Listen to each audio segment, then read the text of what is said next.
And it's Wednesday, everybody, and it's GBN Live. This week, I'm proud to have with me Chris Honeycutt, who is a personal and business coach. He's also a local pastor here, and he is a part of our Carolina Forest chapter of GBN. Guys, stay with us. GBN's next.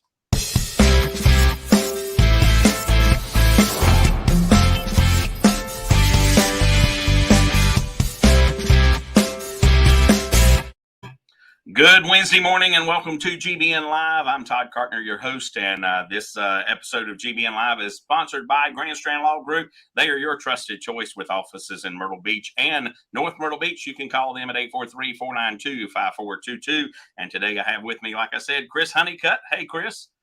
Welcome to GBN Live. Hey, good morning, Todd. Thanks for having me on. Yeah, thank you. Tell us a little bit about yourself, Chris. Where are you originally from? Family, that kind of stuff. Well, I consider myself a local since I'm actually from South Carolina. Those seem to be few and far between in this area nowadays. So I'm actually from about an hour and a half or so west of here from a town called Hartsville. So I grew up in Hartsville. I did grow up here at the beach during the summertime a lot. My aunt and uncle lived at the old, I guess it's not old, but it is old, but the Pirate Land campground. So we'd always come and see them back in the day. So I did grow up coming here, but I'm married. My wife, Heather, and I have been married now for, almost 14 years. We have one son, Nelson. I'm trying to groom him into being a professional golfer one day so I can actually retire. Good luck, right? That's right. So if you grew up coming to Pirate Land, do you remember the water bogging on the south end of Myrtle Beach?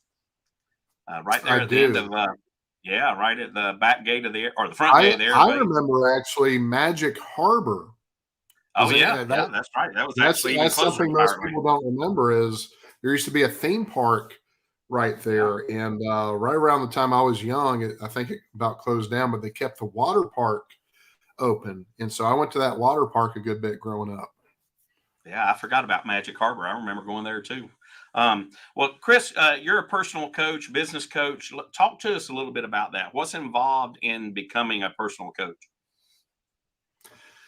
Well, just some background on me. We were talking before the show. I used to do some radio. I also did some political work, but the majority of my background is church ministry. I've been a pastor now for, almost 20 years. I've been in ministry and serving at different churches. And so when I planted a church, me and my wife planted a church in my hometown of Hartsville back in 2009, I also started working as a tent making job, so to speak, at ACS Technologies in Florence. And part of that was where I did a lot of the social media marketing. I also did some R&D work, and they're trying to get in the minds of a pastor, so to speak, in designing their products. But it's also where I would talk to pastors, and I would hear from pastors all the usual stuff, all the frustrations, all the things they were trying to figure out. And, it started becoming like coaching where, I was talking to pastors and it almost turned into counseling a few times, I think, but coaching in the sense of, just asking questions. And so I was doing coaching before I knew what coaching was. And so we moved to the upstate in Spartanburg in 2015 to be near my wife's family. My wife's mother went through a health crisis. We wanted to be near her during that time. And so I wasn't leaving our church to go to another church. I was just kind of, hey, have to figure out something. And so I actually started thinking, what could I do with my time? And I was already having done some consulting stuff on the side. I was still working for ACS on the side, but it became this thing where, I think I might be good at coaching.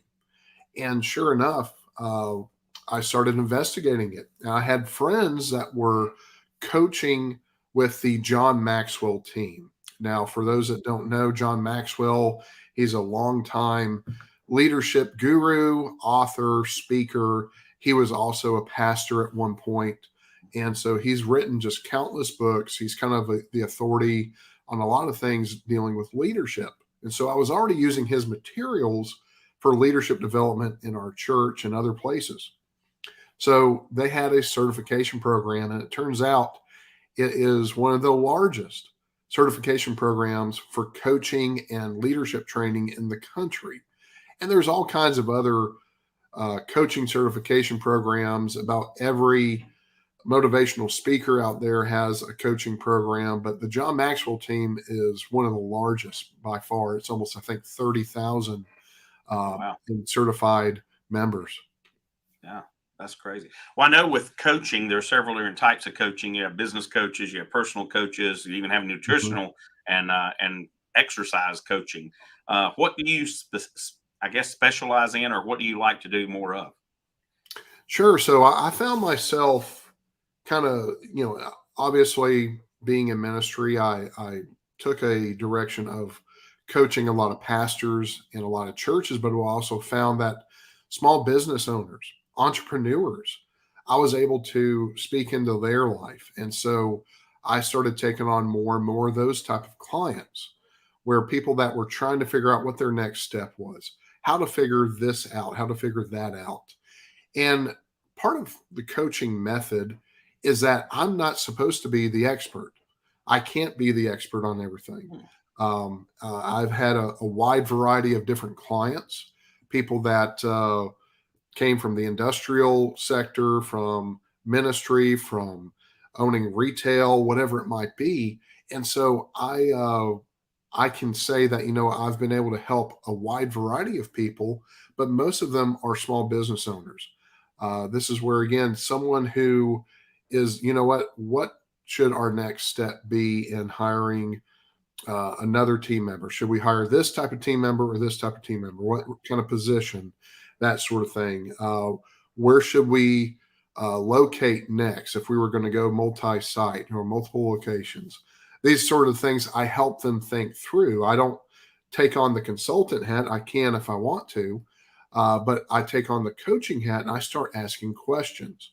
Like I would ask a question like, hey, where are most of your customers coming from? What are they buying the most? That sort of thing. And helping them process that, maybe I need to go this direction or that direction. And then by asking the right questions, I'm developing a process with them. They start thinking it through. And so really a good coach is just a good soundboard, someone that, they can throw ideas at and they can confide in, and that it's helping them improve their own thinking and their own way of approaching things. Sometimes I think that with my experience having a real estate coach and, being in the real estate industry, sometimes it's just having somebody there to support you and be positive and see your vision that you already have. You just don't know the next step, or sometimes you're just not comfortable taking that next step. And the coach just really reconfirms what you're thinking, what you're wanting to do, and there to support you in the next move. I know it varies different on each individual, but with real estate, when I first started with a coach, we met regularly. Often we met once a week and had different tasks to do between the times we met. And now that I've been doing it long enough that, I've kind of backed off that again. We still meet once a month just to kind of, put the icing on the cake to make sure that we're still doing what we both felt that we needed to focus on. But being that it is different based on the individual, how much time do you feel that somebody really should put into coaching? Do you agree with the way I kind of approached it, where it's more upfront and then, backing off a little bit down the road, or what's your thoughts on that? Well, basically, depending on their budget, depending on their schedule, I've had clients where I am meeting with them once a week. I've had clients that just want once a month. I've had clients that want to meet once a quarter, just to kind of filter things. And so it's where the once a week engagements are more intense. We're actually trying to fine tune things. We're trying to really nail down the process. The once a month engagement is checking in, seeing what their progress is. Maybe I give them a book to read and I'm checking in on what they've read and helping them process what they've read and how to apply it. The once a quarter client, it's more like long-term goals. Okay, how have you progressed in the last 3 months? That sort of thing. And so it just depends. A lot of folks don't prioritize personal growth. And so it's where it's dependent upon me to show them the value of their investment in coaching. That, you know what, that this is worth your time. It is worth your money to actually have someone as another set of eyes and ears on what you're doing in life or business. And I'm sure that that can change too, because based on how your the coaching's going or whatever, there may be a time where you're only meeting once a month, and all of a sudden now we need to meet once a week. So, Right. which kind of brings me into my next question. I know that with my first real estate coach I went with, it was very structured. It was this is what to expect. This is how we're going to do it. This is how it works. The process works, and that worked great for a couple months, and then it kind of felt like it was tailored to the masses and not to me Mm. specifically. So I went to more of the customized approach. So which do you see the difference? Do you see where more of a structured format would work better for some people, and then a customized would work more for others? Or do you feel that a customized approach is the best way to go from the beginning? It really just depends on what the needs are for the client, but it's also where if you have a niche in coaching, say in this case, real estate coaching, it may be more structured. Hmm. That you're looking at different aspects of the business. You can apply this approach basically anywhere and adapt it for whatever the demographic or economics are. But it's where, for me, since I don't have necessarily a niche, it is where um, I am looking at developing a program with each client. It is not um, so much that it's a generic platform and I'm just like applying that to each person. It is customized to each client's needs and whatever line of work, whatever line of business, or just from their personal growth standpoint, whatever their goals are. And so, and you know what? There's a lot of coaches out there that take a different approach where they say, you know what? Hey, you are in real estate or you are a franchise owner of a Burger King or something like that. I'm sure there's fast food coaches. There's all the kinds of different industry specific coaches out there, and those are great and they're all needed. But for my purposes, I like to kind of say, you know what, I'm available to a wide variety of people. Coaching is a method where, again, it isn't specific towards a market. It isn't specific towards any sort of marketplace. It is very much where a good coach can coach anybody. Bill Gates, Warren Buffett, Elon Musk, they all have used coaches. And so a Yeah, lot of times we like to think that, well, they probably have some sort of financial guru. Well, who knows more about finances than Warren Buffett? who, that's true. it's like, it'd be silly for them to say, well, I'm going to find someone that is really a good financial coach. And so, no, coaching is more about developing processes with them, helping them think through things, helping them realize goals. And that's what really coaching is at the core of, is that, you know what, a good coach can coach anybody. That's what the John Maxwell team teaches. That's why, they do encourage that, hey, if you can find a niche, find the niche. But at the same time, we are in such a coaching need in our economy right now that there's such a low priority on development and training and learning in business in the economy right now because we've had to prioritize other things. The economy is in kind of a crazy situation right now. So we're having to prioritize many other things. And so, like training and even marketing to some degree is at a lower priority. So we have to say, you know what, since there's such a need out there, we have to be open to helping pretty much anybody. I would venture to say that even Warren Buffett may have had or may has used a financial coach at some point, because sometimes you need to get back to the basics and ground yourself a little bit better. And so it wouldn't surprise me if he did. And if nobody's ever watched any interviews with him or whatever, that is a very intelligent man. Absolutely. Sometimes I think that I feel dumber when I listen to him. But he really is a smart, down to earth person, and somebody I'd like to run into one day and just have a chat with. But anyway, guys, stay with us. We're going to come back right after our commercial break, and when we do, we're going to talk about choosing the right coach with Chris and some things for you to look for. And remember, if you have any questions, you can always type them on the social media platform, or you can call in at 843-602-9880. Stay with us. We'll be right back with G. Hi, I'm Justice Ann. I've been a canine liaison at Grand Strand Law Group for, 30 years? What's that? You don't believe me? I meant 30 dog years, of course. First rule of lawyering, read the fine print. Anywho, my humans at Grand Strand Law Group have a combined 20 years experience. I know, not as much as me, but that's in people years. So yeah, still pretty impressive. Real estate, estate planning, or probate, you need GSLG. Grand Strand Law Group. Trust us, we have a dog.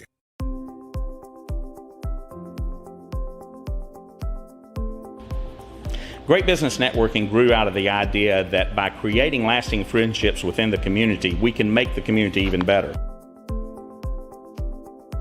I was looking to network with professionals and to be able to refer my clients to somebody that I trust. Well, it's really important to trust the members of the group because we really generate quality referrals, and to know somebody, be friends with them, and get the qualified referral is the key to success. It is networking, but it doesn't feel like networking, and that is important to me. I come to the meetings, I have fun, I make great connections, and I help grow my business.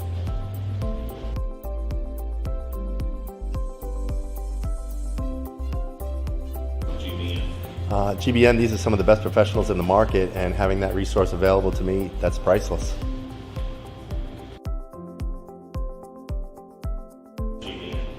Well, GBN is a network of business professionals that build long-lasting friendships that will not only grow my business, will grow yours as well. That's what referral marketing is all about. GBN really is the most important marketing for your business. Check us out today.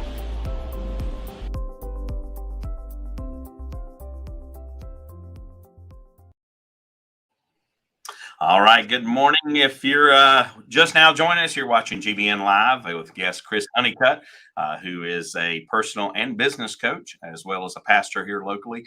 Chris, welcome back. How do you know, or how do we know how to choose the right coach for us? Are there key things that we need to look for in a coach? That's a great question. And I wish I had a better answer than, what is kind of the rapport or chemistry like with that coach? It's kind of every relationship is built on trust. Do you think you can trust them? Do you think you trust them enough to where you can be transparent enough about, hey, be honest. If you haven't done your homework, let them know, and be honest about what your needs are. Be honest about what your goals are. So many times I've engaged with clients where they did not read the book, or they did not think through this thing that we had talked about in the prior meeting. And so it's almost like I have to be like the principal of the school, where I'm coming down hard, and I don't want to be in that position. And so it's where I would just say that, find the coach that you feel like you can trust. Feel like one that, hey, does this coach themselves have, I would say, have it together? I was reading about Babe Ruth one time, and it's very interesting. Babe Ruth is still seen today as one of the greatest, if not the greatest, baseball player of all time. And he played not only as a pitcher, but he was also a home run leader for years and years and years. And so what's interesting is when his career was winding down, he never got an opportunity to coach or manage a team. And it's because basically he had a lot of, let's just call them personal habits that needed improvement. He liked to have a good time. And so the owner of the Cleveland Indians at the time, they had an opening for manager, and someone asked him at some point, hey, why didn't you consider Babe Ruth? He had just retired and everything. He's a legend. It's because why would I trust him to manage my team when he can't manage himself? And so Makes a sense. lot of people don't look at that aspect of leadership or coaching, is that, there has to be some tangible success. There has to be some tangible aspect of growth, of character and integrity. Again, I go back to that word trust. Can I trust this person? Do they have a track record? Do they have other people around them that speak well of them? It's hard in this business of coaching to be a lone gun. Here in the Myrtle Beach area, I know of several other coaches. If I'm not the coach for you, I can point to many other coaches that might be the right fit for you. But the end of the day, I have relationships with these other coaches. And that means that, if I was not one of integrity, if I was not a coach you could trust, if I didn't have a track record, if I didn't have these relationships built, I'm probably not the coach for anybody.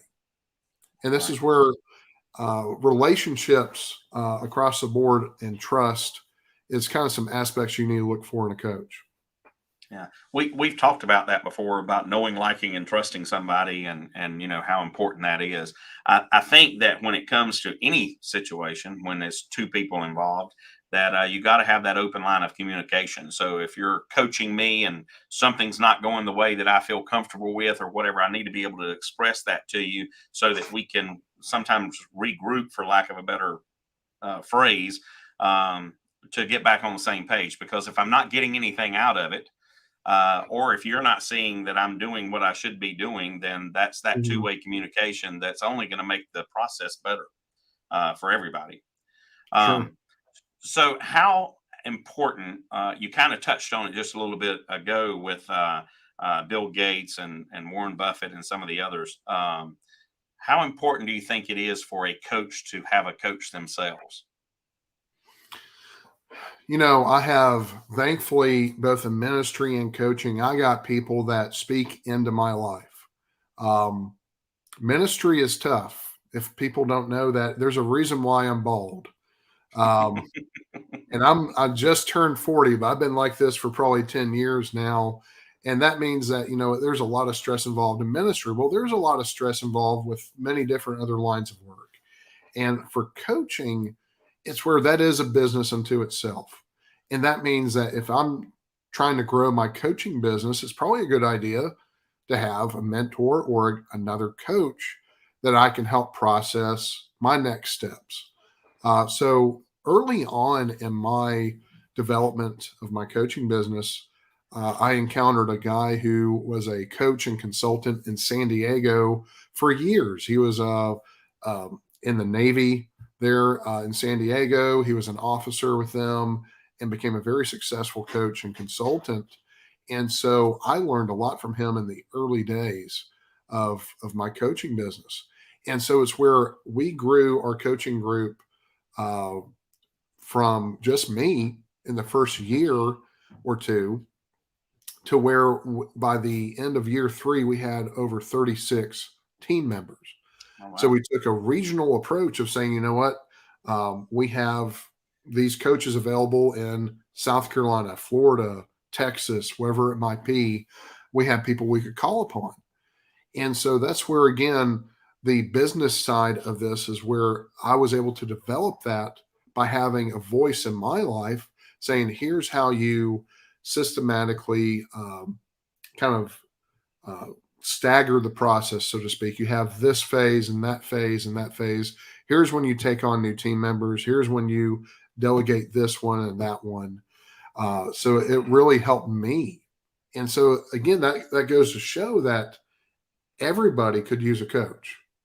I'm a pastor, and I would like to say that everybody needs a pastor. Pastors need pastors.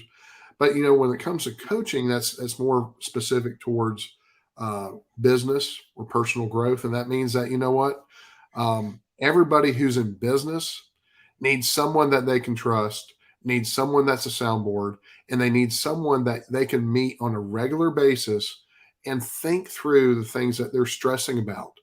Because this is why a lot of business owners don't have time for things like GBN. They don't have time to meet other people, other business owners. They don't have time to network because they have not prioritized the right things in their life. And so that's where, again, coaching comes in, where it helps shape where their priorities should be. Yeah. Well, Chris, one other thing, how do you know that your coaching sessions are working? Is there triggers or key points that you think that somebody should look for? Because I know that sometimes, as with anything, it's a building block. So when you're coaching, you're not going to come in the first day and have one session and everything be perfect the next day. It's stepping stones that you've got to get to be able to see that. What triggers or what things do you think that people should look for and knowing that they're on the right path? Does that make sense? Yeah. So there's kind of an old phrase where, like, this business takes off and it seems like, oh, it's an overnight success. Well, it was overnight success 10 years in the making, in the sense that, okay, now you're paying attention to what this business or this product is doing, but it's actually been around for a while. And it's where there's no such thing as an overnight success. And you really do have to do these certain things to ensure success. And I know there's people even within our GBN group, our chapter in the Carolina Forest area, that use a coach that's specific for their business, or they have someone personally in their life as a coaching figure. And this is where, again, I would just like to say that, what I offer is not anything that's earth shattering. It's not going to be anything that is going to necessarily dramatically change your life. It's looking to reinforce the things deep down inside you should be doing. And that's where, again, when clients have vocalized, man, you really helped me think about this. You really helped me consider this or that or the other. I really saw some growth there. They typically vocalize it. I don't have to ask them. I don't have to send them some sort of survey. They vocalize it. And then it turns into repeat engagements. Those repeat engagements often turn into referrals. They refer me over to friends of theirs saying, hey, Chris helped me with this. I think he'd be great for you too. And so it's about repeat engagements, renewed contracts. It's also about referrals. That's kind of how I know that I'm making, at least business-wise, progress with that client. But it's typically where they vocalize it. But also I'm seeing by observation when they open that second store, when they hire that first employee, it's no longer just their business. There's kind of an old adage in the business world. There's a difference between owning a business and creating your own job. Yeah. There's a lot of business owners out there that are still toiling away doing, they're behind the counter themselves and they're not thinking of how to grow their business. Yeah. And so it's where a coach like me can help them learn how to franchise. I'm not a franchise expert. I'm just a coach. I'm helping them process, okay, should you really be the one doing that? Or is that a task that can be delegated? Is that a role or position that you can use while you go do other things, while you think about growing your business, while you have a discussion with a banker about how to expand your business? These are the things that, again, a lot of small business owners, they get down in the muck of everyday life. They're trying to survive, and they're not thinking about these things. And this is where a coach could certainly benefit them. Well, and I've said this many times to other agents in our office is you need to be working on your business, not in it. And you get trapped sometimes, so. Well, Chris, I don't want to get out of here without us talking about Forward Church and giving you the opportunity to just, talk about that for a second. And I'll let you talk. Well, I appreciate that. So the reason why we moved to Myrtle Beach is not only because it's a beautiful area and I grew up coming here, but it is the second fastest growing metropolitan area in the entire country. You as a real estate agent know fully well the kind of growth we're seeing in this area. And with new families moving to the area, that means there needs to be more churches. I'm a little biased in this, that I believe that everybody should be in a church. Everybody needs a church family. And that's where, I had some church planting experience. I've helped plant 2 other churches in my lifetime. When we moved to Myrtle Beach, is with the intention of starting a church. And so we launched during the height of the pandemic in 2020. September of 2020 is when we launched. And so it's where we have seen over 72 decisions for Jesus Christ since then. And Awesome. we are still very much a church plant. We're young. But what Forward Church is about is helping people move forward in all areas of their life. Proverbs 3:5-6 says, basically, if you put God first in your life, he will make all your paths straight. That means to say that, we oftentimes relegate church and religion just to our spiritual life, but the church used to be the center point of every community. You used to have to vote in a church. Town hall meetings were in a church. Churches started colleges and schools. They started hospitals. They were very much the central focus of every community.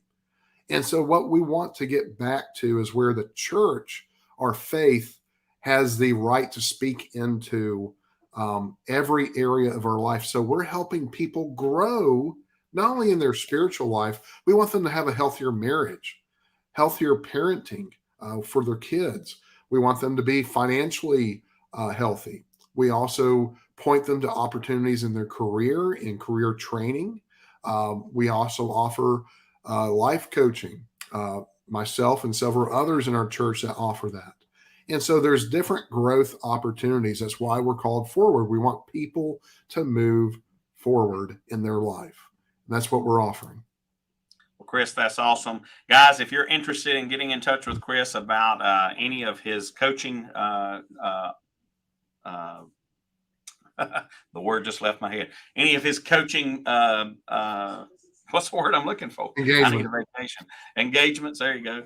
If you're looking for any of his coaching abilities there, or even information about Forward Church, you can reach out to him at 843-639-7788, or you can go to his website, which is chrishoneycutt.com. Chris, thank you so much again for joining us, and we'll catch you next time. Next week with us, we're going to have Joe Kohler, who is with ADT Security. He is in the Myrtle Beach area as well, and he is part of the Carolina Forest chapter. And Joe will be joining us next Wednesday at 11 a.m. Guys, remember, if it is Wednesday, it's GBN Live. Have a good week.